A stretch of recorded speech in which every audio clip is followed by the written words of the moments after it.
اعوذ باللہ من الشیطان الرجیم بسم اللہ الرحمن الرحیم وآمنوا اور تم ایمان لاؤ بما اس پر جو انزلت میں نے نازل کیا مصدقاً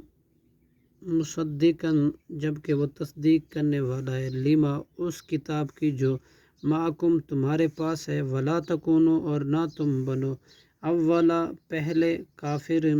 کفر کرنے والے بھی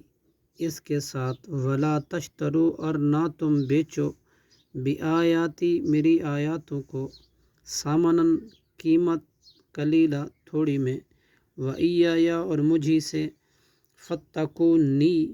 پس تم ڈرتے رہو ولا تلبسوا الحق اور نہ ملت کرو حق کو بالباطل باطل کے ساتھ وتکتموا اور مت چھپاؤ الحق حق کو وانتم اس حال میں کہ تم ہو تعلمون جانتے صدق اللہ العظیم۔